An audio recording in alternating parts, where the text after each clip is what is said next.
de Heike para dar comienzo a la actividad. ¿Sí?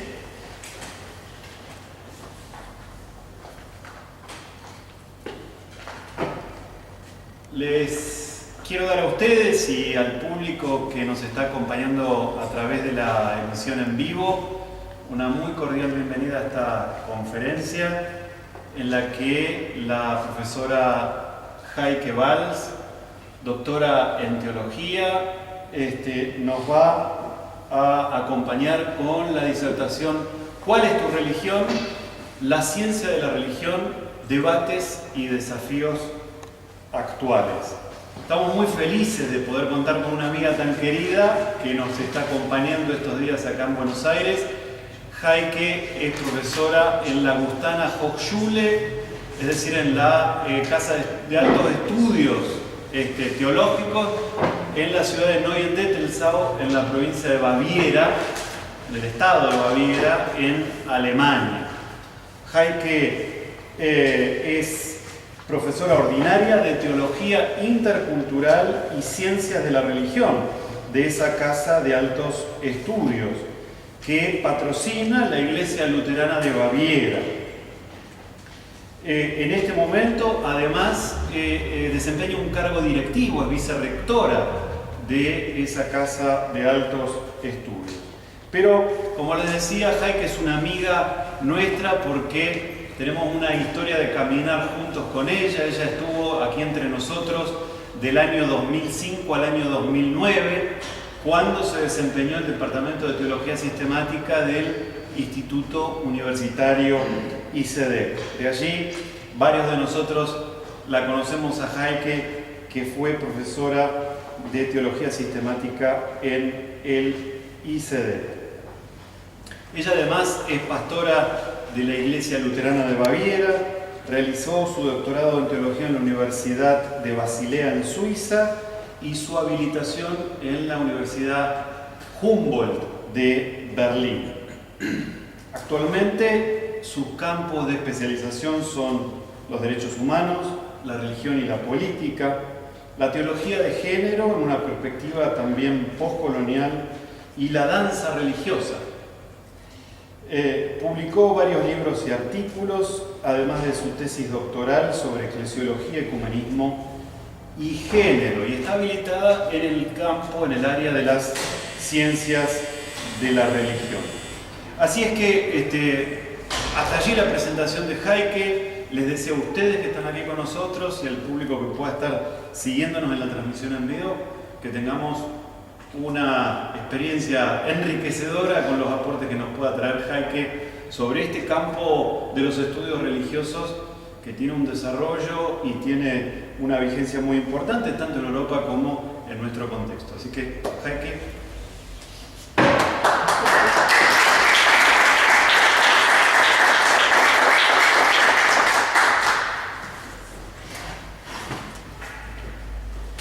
Muchas gracias por esa presentación muy amable y cariñosa, y me alegra mucho estar por aquí. Varias saben que había estado aquí con un grupo de mis estudiantes de Alemania por casi 2 semanas y tuvimos una experiencia muy buena aquí en la tierra argentina, en Buenos Aires y en Rosario, y me alegra mucho poder entrar en diálogo ahora con ustedes sobre la cuestión ¿cuál es tu religión? Es la famosa pregunta de Margarita a Fausto, si se acuerdan, de Goethe sobre su religión. Y eso parece ser como una pregunta muy actual.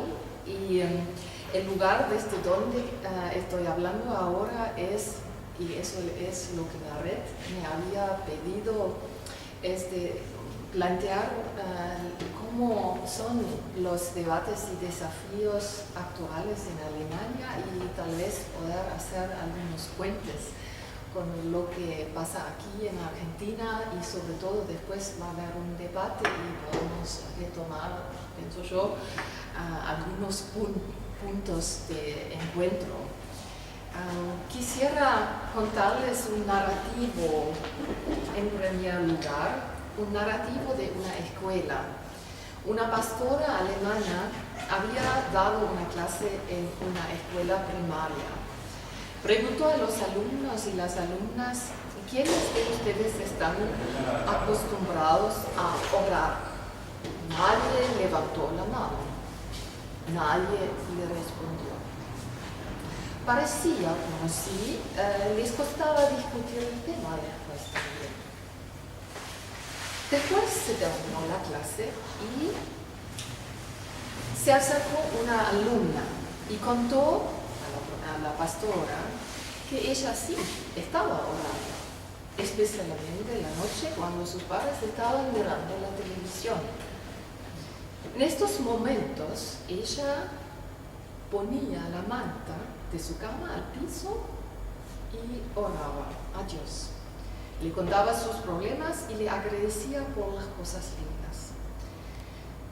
La pastora se asombró porque la nena puso mucho énfasis en la manta en el piso.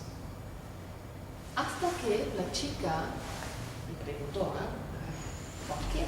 La chica explicó que había aprendido a orar de parte de su amiga turca que pertenecía a la comunidad islámica. Ella le había explicado en detalle cómo prepararse a la oración con la manta en el piso y que uno podría hablar con Dios y decir todo lo que está en el corazón. Eso tal vez es una historia que le parece extraña, pero en el contexto de Alemania muestra que el encuentro con otras religiones puede ser enriquecedor hasta que uno puede entender mejor su propia religión. Es exactamente lo que me gusta y lo que me interesa del campo de la ciencia de la religión, porque se trata de entrar en otros mundos y en otras creencias y otras culturas. Lo que me interesa también, y eso quiero decir antes de empezar un poco con todo el panorama más teórico, son las cuestiones epistemológicas. Eso es cómo acercarse a otras religiones, a esos otros mundos. Y me interesan sobre todo, y ahí sale la teóloga sistemática, los estudios comparativos de las religiones. Y hasta ahora trabajé en mis investigaciones sobre la antropología, los derechos humanos, antropología también, el tema de género, derechos humanos y la danza. Lo que me resultó y me resulta muy importante para la teología cristiana es la transculturación. Eso es un término que surgió a través de Fernando Ortiz. Son los estudios afro-cubanos, y también hay un filósofo alemán, Wolfgang Welsch, y hay también un colega mío, Klaus Hock, que están trabajando ese tema que dice la transculturación es como cuando se confluyen distintas tradiciones religiosas y forman una cosa nueva. Y eso me parece muy importante para el cristianismo, porque no se puede entender el cristianismo sin ese entrecruce con otras religiones. Bueno, ustedes que son de la exégesis lo saben, y también de la historia de la religión, no se entiende nada sin el judaísmo, sin toda la historia griega, la filosofía griega, y en el caso de Alemania, toda la religión germánica, y en el caso de América Latina, son las religiones de los pueblos originarios y africanos. Entonces, yo siempre digo a mis estudiantes, el cristianismo es como hoy en día en la ciencia de la religión no se usa tanto el término sincretismo, pero es como una confluencia de distintas religiones. Y se puede decir que cada religión se transforma, por eso transculturación, en el contacto con otras religiones. Entonces no hay religión pura, eso no existe. Y eso ya es algo que nos afecta hoy porque la ciencia de la religión en Alemania y tanto como aquí se hace cada vez más importante a causa del pluralismo que está aumentando por los movimientos migratorios y también por la misión, eso pasa también.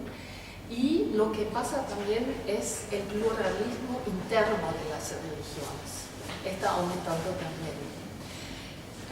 El jueves pasado estuvimos juntos con la rabina Silvina Chemen y también con algunos representantes del Centro Intercultural Islámico y con una pastora luterana, Daniela Cainzos, y ahí nos dimos cuenta, hablando sobre la cuestión de derechos humanos, que es cada vez más que dentro de cada religión hay como ramas que trabajan este tema y que se entienden muy bien, mientras hay otras partes de las religiones internas que no se llevan bien sobre esas cuestiones. Entonces, eso es algo que está pasando también.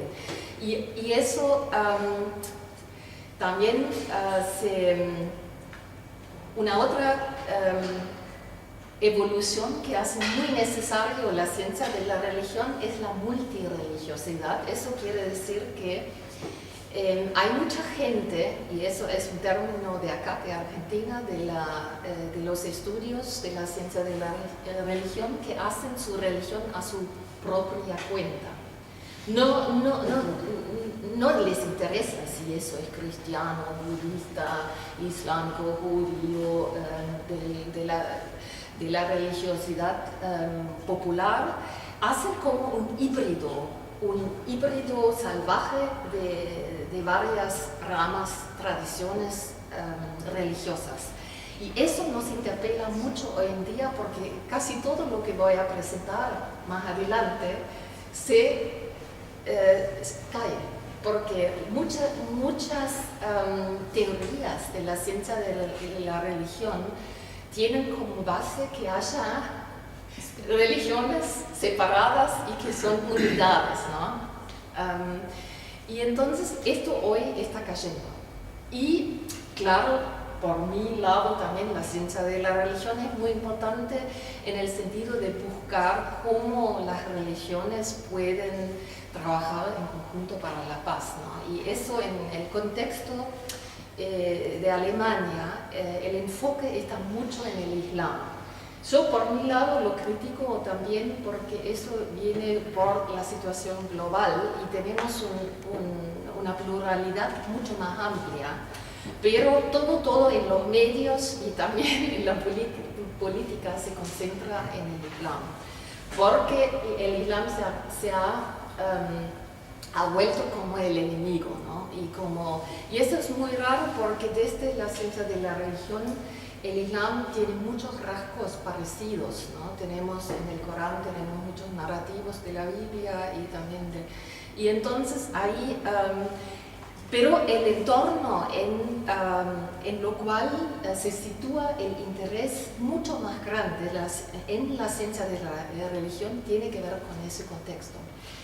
Lo que para mí personalmente me parece sumamente interesante para la teología cristiana y para mí personalmente es que estos otros perspectivas religiosas desplazan la propia mirada.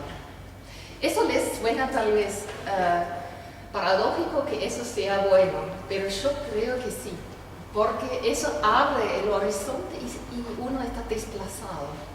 Y ve que hay otras realidades que la misma que yo estoy viviendo cada día. Bueno, y yo creo que eso es una premisa para la convivencia en paz de las religiones, que uno se deja desplazar. Bueno, esas son mis palabras para que ustedes sepan un poco por qué me he metido en este tema. Ahora me gustaría hacer, bueno, es un poco mucho, 6 pasos. El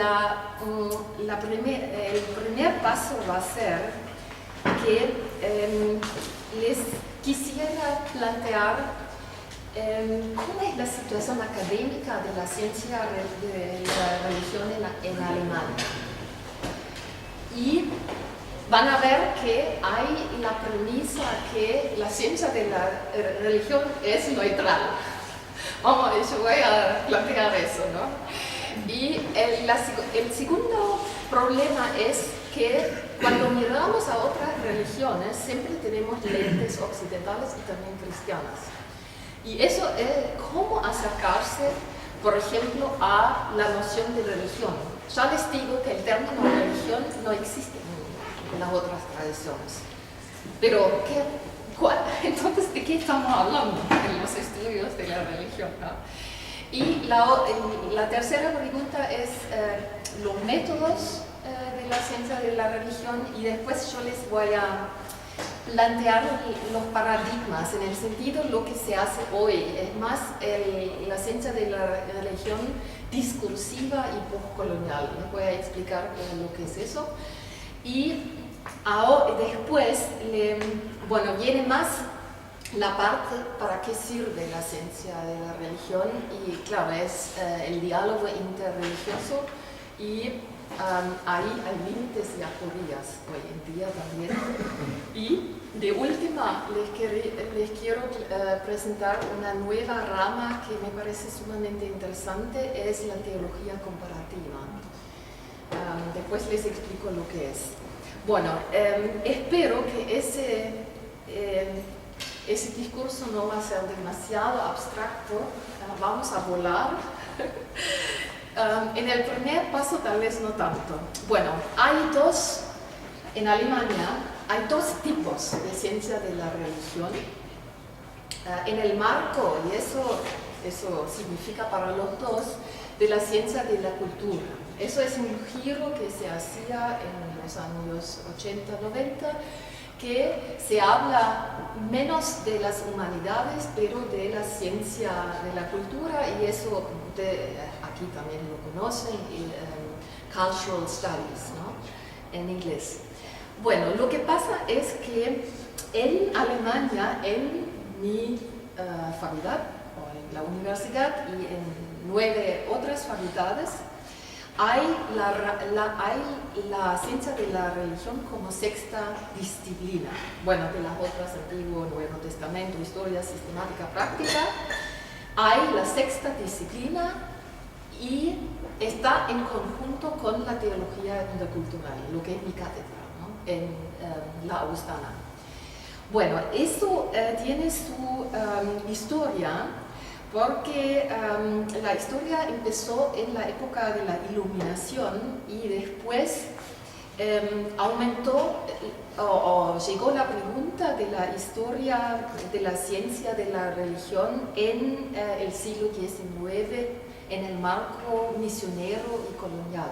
Cuando se hizo más el colonialismo y la misión en África y en Asia, llegó la pregunta, bueno, ¿qué fenómenos tenemos ahí, ¿no? Y después, en 1912, fue fundado por primera vez el Instituto de la Ciencia de la Religión en la Universidad de Leipzig, con Nathan Söderblom, que algunos conocen, era el primer profesor.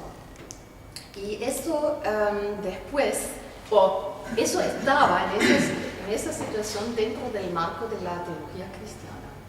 Y eso marcó la ciencia de la religión. Pero después en Alemania se fue separando y crearon 17 centros interdisciplinarios de la ciencia de la religión en las facultades de la filosofía.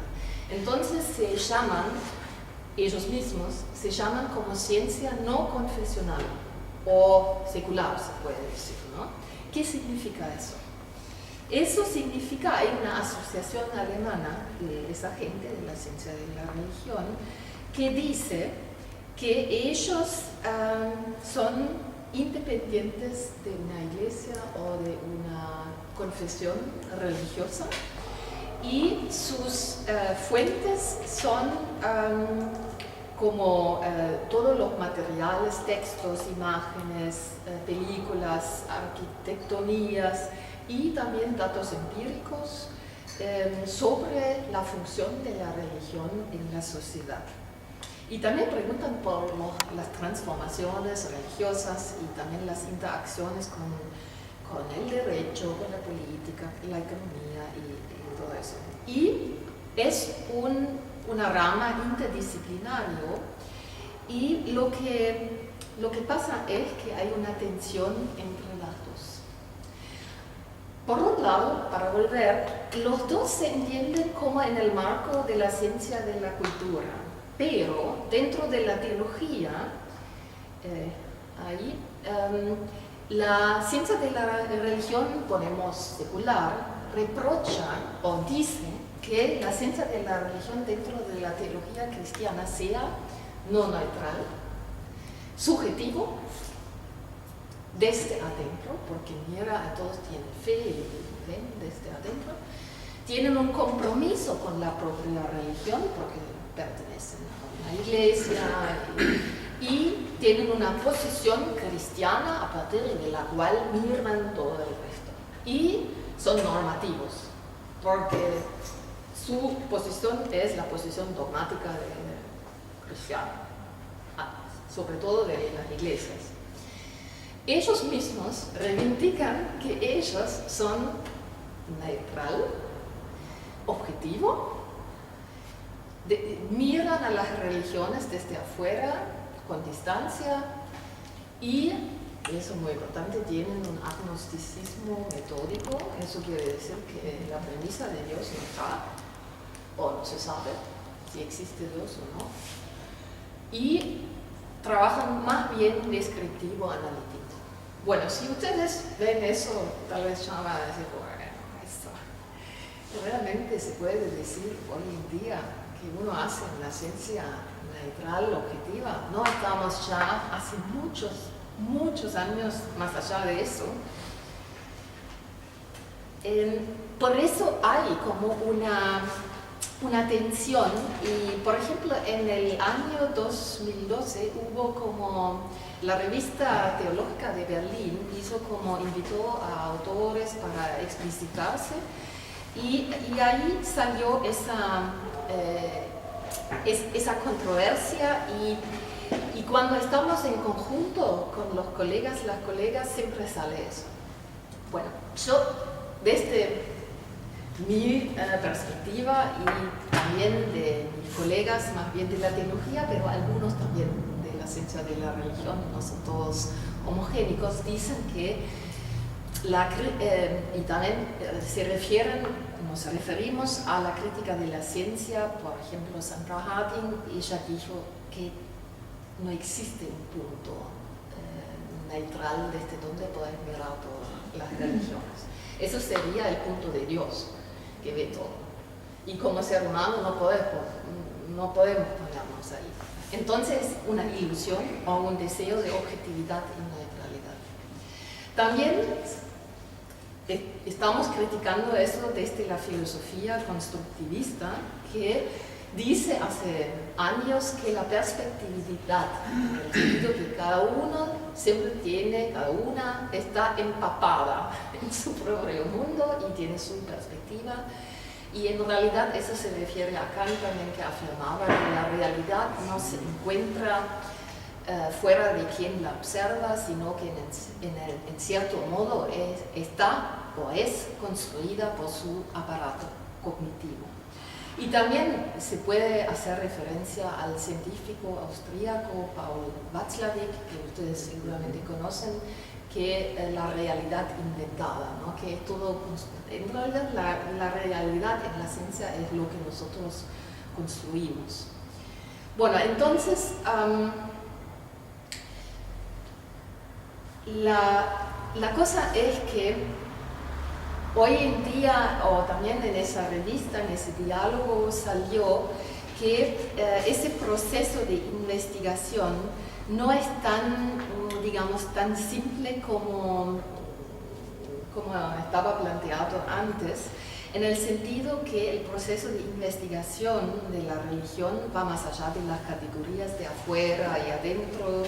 Eso depende también si uno está participando activamente en el proceso de investigación, si uno, eso se llama la observación participativa, si uno hace eso o no. También se puede decir que el agnosticismo, ateísmo es una posición, no es cero. Y también se puede decir que la diferencia entre la ciencia de la religión no confesional y dentro de la teología cristiana no está tan clara tampoco, en el sentido que, por ejemplo, mis colegas y yo, nosotros usamos los instrumentos de la ciencia de la religión, pero también lo integramos o lo usamos después para la teología. Eso lo voy a plantear más adelante. Entonces mi posición es que la neutralidad no existe. Esto también vamos a ver más adelante desde la crítica postcolonial y de género también. Pero también lo que es importante resaltar, que por otro lado la ciencia de religión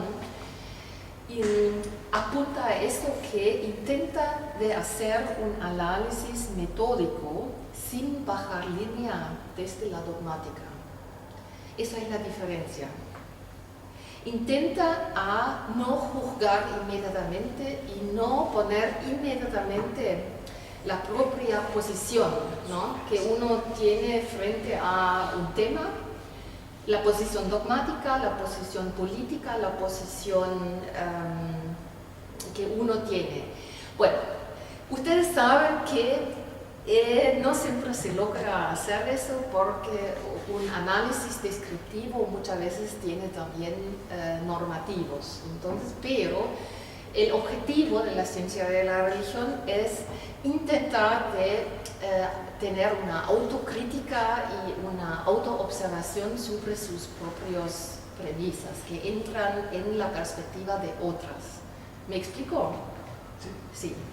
Eso me parece es sumamente interesante para la teología, porque nosotros, y eso también me ha cambiado a mí, estamos acostumbrados siempre a pensar en lo normativo, ¿no?, y posicionarse, y ahí es como tomar un paso atrás y intentar de analizar muy críticamente y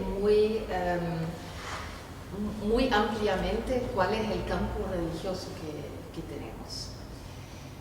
Bueno, eso, la tensión sigue, y yo puedo decir también que esa tensión tiene que ver también con los puestos, porque también los colegas de la disciplina de la ciencia de la religión quisiera tomar nuestras cátedras, que son confesionales, ¿no? Eso hay que entender en el contexto político también, ¿no? Bueno, y lo que es el contexto así más amplio académico es que desde 2010 el Consejo Científico de Alemania decidió formar 5 centros de teología islámica. Eso también forma parte de la pluralidad teológica que tenemos. Por eso yo hablo ahora siempre de teología cristiana. ¿Viste? Antes hablamos siempre de teología, suponiendo que eso es cristiano. Eso ya no se puede en Alemania. Y también está bajo discusión la facultad de teologías, si se hace eso, una facultad de teologías en la Humboldt en Berlín. Eso quiere decir que haya un departamento islámico, judío, protestante, católico. Esto causa también muchos conflictos y hay que hacerlo, pero eso es la situación, ¿no? El contexto político es, bueno, ustedes saben todo eso, es cómo convivir con la pluralidad religiosa, y hace 2 o 3 días el nuevo ministro de los Asuntos Interiores, Seehofer, pretendió otra vez que el Islam no pertenece a Alemania. Eso es el contexto un poco de decir que somos un país cristiano. Y eso tiene que ver con el resurgimiento también del neonazismo abierto, y ahí la ciencia de la religión y especialmente los estudios islámicos y de otras religiones son muy importantes. El contexto del ecumenismo de las iglesias también se ocupa de foros públicos interreligiosos en colaboración con las municipalidades y con el Estado. Ese caso tenemos en Nuremberg, donde nuestra facultad está cerca de Nuremberg, y estamos elaborando ahí en un foro si vamos a hacer una casa de las religiones. Eso existe ya en Berna, en Suiza. Cada religión tiene su habitación en la casa, su sala, y después hay un espacio en común para actividades, ¿no? Y en Berlín también. Y entonces esos son, y para esos foros, por ejemplo, nos están llamando a nosotros para acompañar académicamente estos procesos. Eso también es el contexto. Bueno, ahora vamos más a la teoría, ahora va a ser más abstracto. El problema de los lentes occidentales. Bueno, el problema es que no sabemos muy bien qué significa religión. Y muchas veces en los lentes occidentales se hace un dualismo entre religión y lo secular. Y eso es algo que no se encuentra en otros lados. Bueno, entonces lo que pasa es, y eso les parece tal vez cómico, pero en los últimos años y desde el principio, desde el nacimiento de la ciencia de la religión, la pregunta era ¿cómo definir lo religioso? Y la cosa es que cada religión tiene otras consignas, y para trabajar lo religioso tenemos que definir qué es religioso y qué no. Y el dilema es que en eso no hay consenso y nunca va a haber. Y hay más que 50 definiciones que están dando vuelta, y la problemática es que el término religión viene del latín religio, y la etimología tampoco está tan claro si eso significa releer o religar, es asociarse a algo, ¿no? Bueno, y con eso la pregunta es, la pregunta llegó si realmente podemos usar el término religión, porque es sumamente eurocéntrico y occidental. Lo que a mí me convenció más era la teoría siguiente, de Peter Baer, de Estados Unidos, Religion in Global Society. Él entiende la religión, o ese término, en el contexto de la globalización y de la historia colonial desde 1492, en el sentido que los colonialistas entendían o hicieron la diferencia entre religión y superstición. Esto para todo el resto de lo que encontraron. Y después, en ese sentido, la religión es un invento occidental colonial, pero él hizo estudios históricos y resaltó que ese término fue apropiado por otras tradiciones. Por ejemplo, en el hinduismo se apropiaron del término, y también la idea de la universalidad del hinduismo en el símbolo Om. Eso quiere decir que a partir del siglo XVII, y más que nada a partir del siglo XIX, llega a ver que el término religión se ha difundido por todos lados, y y se ha entendido los sistemas religiosos como sistemas judíos, islámicos, hinduismos, y los términos se han como apropiados por las otras tradiciones. Entonces, por un lado es un término occidental, pero por otro lado ellos fueron cambiando también el sentido y lo integraron. Igual, el problema sigue, porque no hay términos equivalentes en las otras religiones. Yo puse algunos ejemplos en Dat, por ejemplo, en el judaísmo, lo que no es lo mismo. En el hindú es dharma, lo que significa más que nada ley o la ley religiosa, como uno tiene que comportarse y qué rituales tiene que hacer. Y en el Islam, din, eso en el árabe es más o menos, está usado en el Corán también, eso es más o menos más cercano a la noción de la religión en el cristianismo. Por eso estamos en un dilema que las otras religiones entienden mucho más la práctica de los cultos. Para ellos no tienen ese término abstracto, religión, que tiene el cristianismo, en el sentido que eso significa que uno tenga una dogmática, que tenga escritos sagrados, que tenga instituciones como la iglesia, y que haya como una historia muy larga. Esos son los criterios. Y entonces lo que pasa es que eso es un ejemplo, y eso se puede aplicar a todos los otros conceptos de la ciencia de la religión. Si uno toma el concepto del ser humano, de la trascendencia, de la danza que yo estudiaba, de cualquier cosa, de la salvación, no hay como el mismo concepto.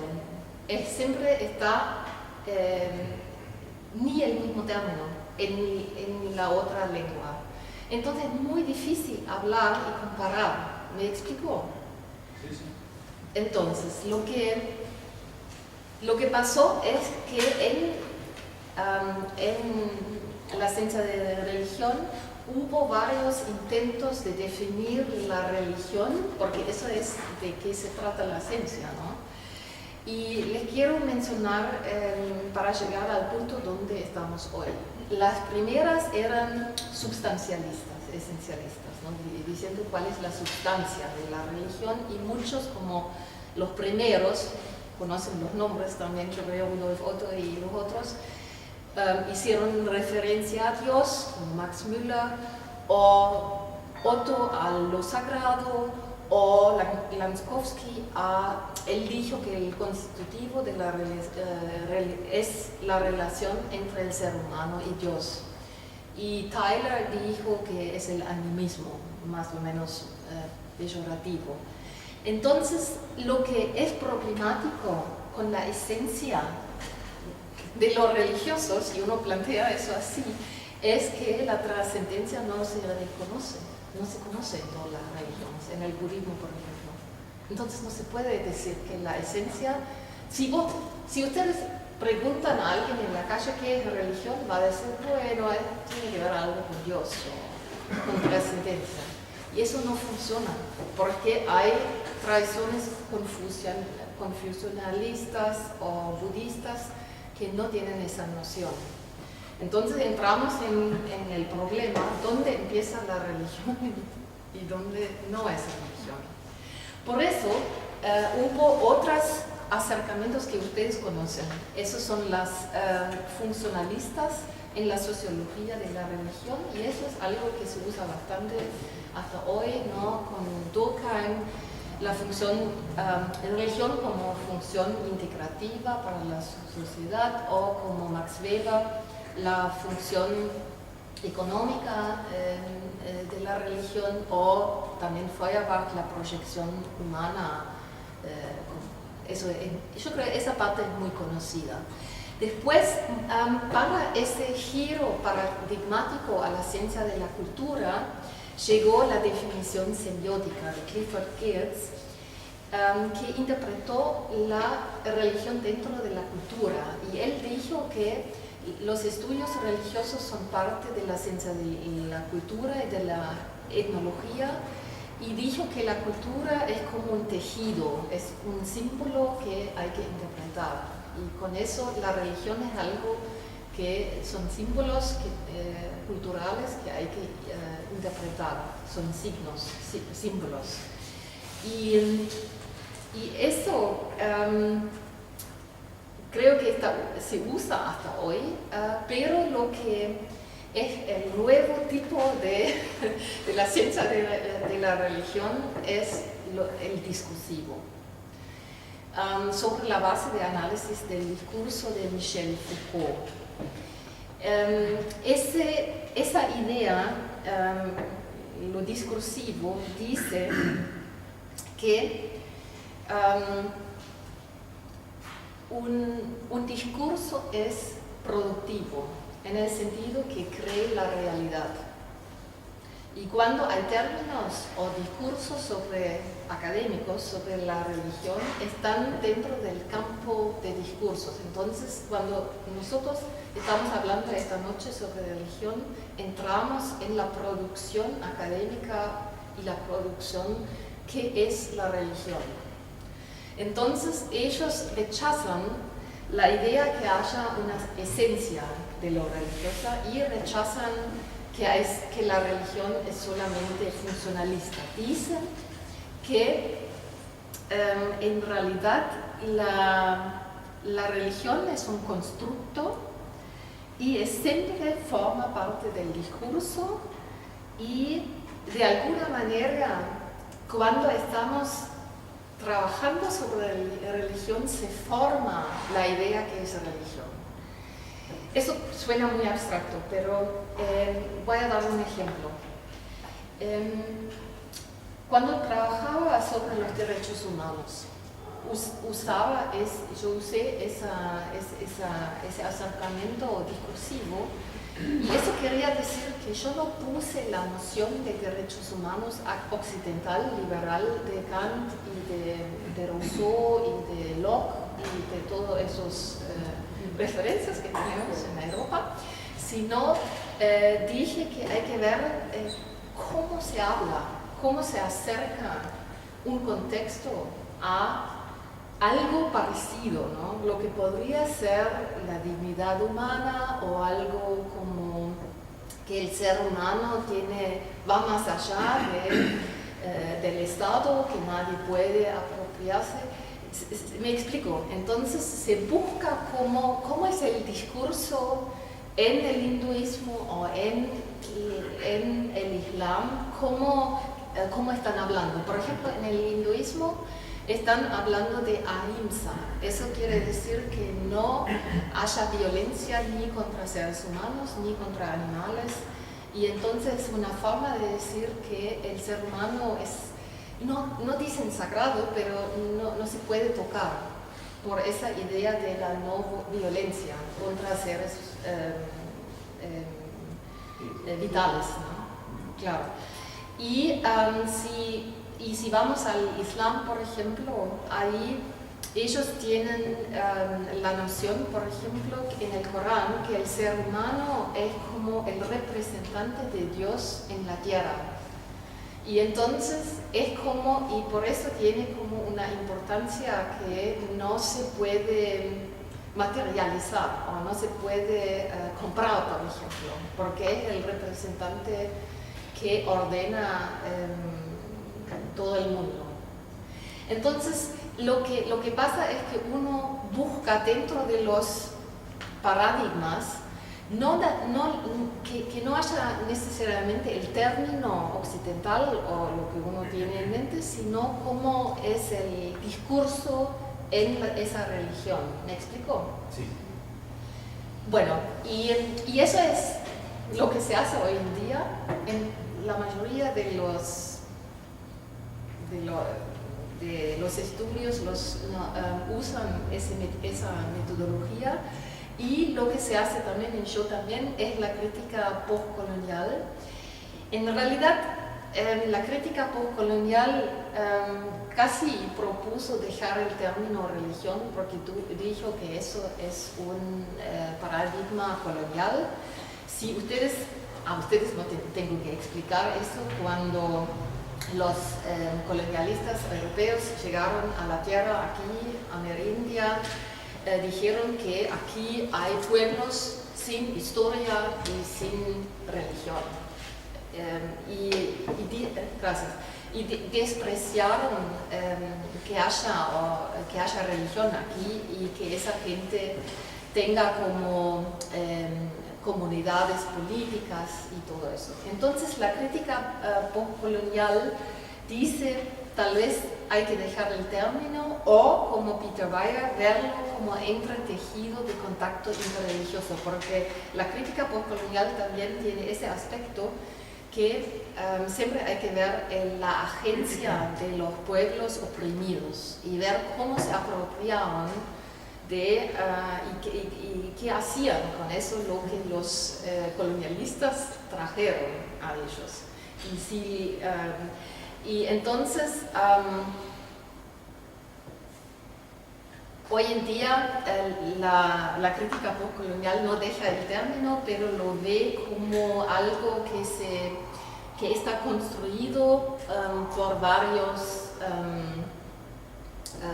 ámbitos. O si pongo un ejemplo del hinduismo, por ejemplo, el hinduismo, el término ni existía hasta que llegaron los colonizadores británicos. Y se hizo la diferencia entre la gente hindú y el resto, y por eso era una diferencia colonial, de decir lo que es hinduismo. Y por eso la crítica postcolonial, yo voy a volver a eso, es sumamente importante, al menos para nosotros en Europa.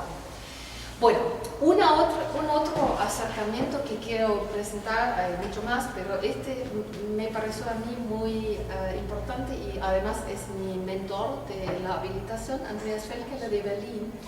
Él escribió un libro en 2006 y dijo que la religión es como una realidad humana. Eso tal vez para ustedes suena medio banal, diciendo, bueno, pero lo que él quería decir es que la religión es como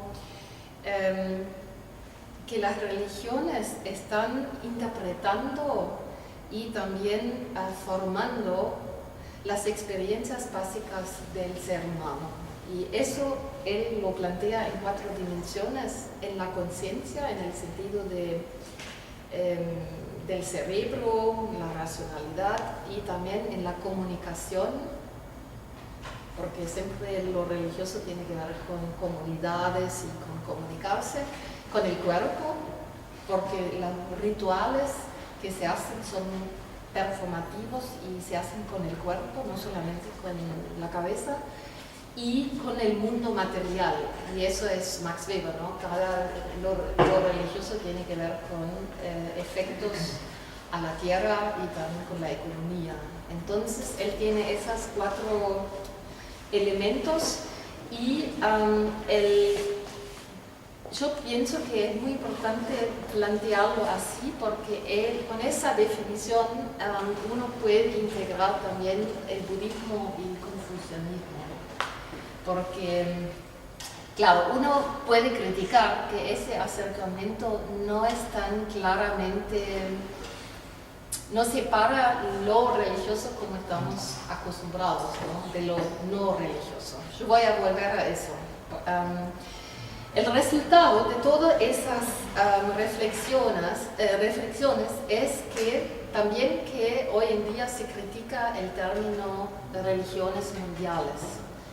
Porque las religiones mundiales se consideran son aquellas que son como más numerosas, más viejas y están en todos lados, en todos los continentes. Y ahí también hay como siempre se dice que el cristianismo, el islam y budismo, por ejemplo, son religiones del mundo y el resto es como son pavadas, no tan importantes. Por eso se critica eso también. Ahora vuelvo a la problemática de los lentes occidentales. El problema es que la religión muchas veces se había puesto en el mundo occidental en contra de lo secular. Entonces, ustedes se acuerdan que había esa teoría de la secularización, que en algún momento la religión va a desaparecer y todo el mundo va a ser secularizado, estar secular. Eso fue la teoría de Estados Unidos y de Europa, que, bueno, las religiones en las iglesias estaban disminuyendo y pensaron, bueno, se van a desaparecer. Eso nunca pasó. Es al revés. Y los fenómenos religiosos en África, Asia, América estaban creciendo y estaban muy dinámicos. Entonces se ha vuelto la página y Martin Riesebrot habla de la vuelta de la religión, Habermas habla de la sociedad post-secular y Peter Berger also admitió que no vaya a haber una secularización mundial, sino lo religioso está simultáneo con lo secular. Y eso es algo también que se hace ahora en un análisis discursivo. Se pregunta y se investiga qué está entendido en Buenos Aires y en Argentina, por ejemplo, como religioso y como secular, porque muchas veces en las zonas más urbanas hay más secularismo, pero muchas veces está mezclado también con lo religioso, ¿no? Y que hay gente que son seculares y religiosos. Y entonces, y eso va en conjunto con esa teoría de Néstor Canclini, que las culturas híbridas, que hay influencias premodernas, modernas, liberales, postmodernas, ¿no? Por ejemplo en Argentina. Y tal vez para ustedes suena muy normal todo eso, pero en las ciencias de la religión europeas y de Estados Unidos, la secularización había sido casi una premisa, que todos los países van a ser